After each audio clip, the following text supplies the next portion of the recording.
ಸರ್ವಮಂಗಲಮಾಂಗಲ್ಯೆ ಶಿವೆ ಸರ್ವಾರ್ಥ ಸಾಧಿಕೆ ಶರಣ್ಯೆ ತ್ರ್ಯಂಬಕೆ ಗೌರಿ ನಾರಾಯಣಿ ನಮೋಸ್ತುತೆ. ನಮಸ್ಕಾರ ಎಲ್ಲರಿಗೂ. ದೇವರು ಎಲ್ಲರನ್ನೂ ಚೆನ್ನಾಗಿಟ್ಟಿರಲಿ ಅಂತ ಪ್ರಾರ್ಥಿಸ್ತೀನಿ.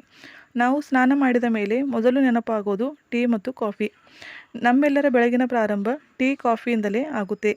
ಅದು ಇಲ್ಲ ಅಂದರೆ ಬೆಳಗ್ಗೆ ಫ್ರೆಶ್ನೆಸ್ ಅನ್ನೋದೇ ಇರೋದಿಲ್ಲ. ನಾವು ಸ್ನಾನ ಮಾಡಿದ ಮೇಲೆ ನಮಗೆ ಸ್ಟಾರ್ಟರ್ ಅಂತ ಏನಾದರೂ ಬೇಕೇ ಬೇಕು. ಆದರೆ ನೀವು ಯಾವತ್ತಾದರೂ ಈ ವಿಚಾರ ಮಾಡಿದ್ದೀರಾ?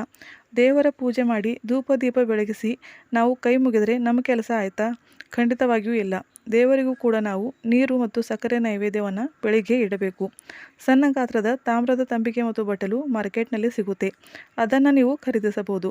ಇಲ್ಲಾಂದರೆ ಮನೆಯಲ್ಲಿರೋ ಬಟ್ಟಲುಗಳಲ್ಲಿ ಒಂದರಲ್ಲಿ ನೀರು ಮತ್ತು ಒಂದರಲ್ಲಿ ಸಕ್ಕರೆ ಹಾಕಿ ಎರಡರಲ್ಲೂ ತುಳಸಿ ಎಲೆಯನ್ನು ಹಾಕಿ ದೇವರ ಮುಂದೆ ಇಡಿ. ದೇವರಿಗೆ ನೈವೇದ್ಯ ಇಡುವಾಗ ನೀರಿನಲ್ಲಿ ಮಧ್ಯ ಬೆರಳು ಮತ್ತು ಉಂಗುರ ಬೆರಳನ್ನು ಎದ್ದಿ ಅದರಿಂದ ಚೌಕಾಕಾರವನ್ನು ತೆಗೆದು ಅದರ ಮೇಲಿನೇ ನೈವೇದ್ಯ ಇಡಬೇಕು. ತುಳಸಿ ಎಲೆಯ ದೇಟು ದೇವರ ಕಡೆಗೆ ಇರಬೇಕು. ಈ ರೀತಿ ಬೆಳಿಗ್ಗೆ ದೇವರಿಗೆ ಸಕ್ಕರೆ ಮತ್ತು ನೀರಿನ ನೈವೇದ್ಯ ತೋರಿಸಬೇಕು. ಹೀಗೆ ದೇವರ ಮುಂದೆ ಇಟ್ಟಿರುವ ಈ ನೈವೇದ್ಯವನ್ನು ಮರುದಿನವೇ ಬದಲಾಯಿಸಬೇಕು. ನಾವು ಉಚ್ಚರಿಸಿದ ಮಂತ್ರೋಪಚಾರ ದೇವರ ಆರಾಧನೆಯ ಶಕ್ತಿ ಈ ನೀರಿನಲ್ಲಿ ಇಳಿದಿರುತ್ತದೆ. ಆಗ ಅದು ತೀರ್ಥದ ರೂಪ ತಾಳುತ್ತೆ. ಮರುದಿನ ಈ ನೀರನ್ನು ನೀವು ಮನೆಯವರೆಲ್ಲ ಪ್ರಸಾದವಾಗಿ ಗ್ರಹಿಸಬಹುದು. ಸಕ್ಕರೆಗೆ ಇರುವೆ ಆದರೂ ಪರವಾಗಿಲ್ಲ.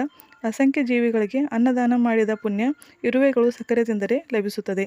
ಅದರಲ್ಲೂ ಕಪ್ಪು ಇರುವೆ ಆದರೆ ತುಂಬ ಒಳ್ಳೆಯದು, ಅದು ಶುಭಕಾರಿ.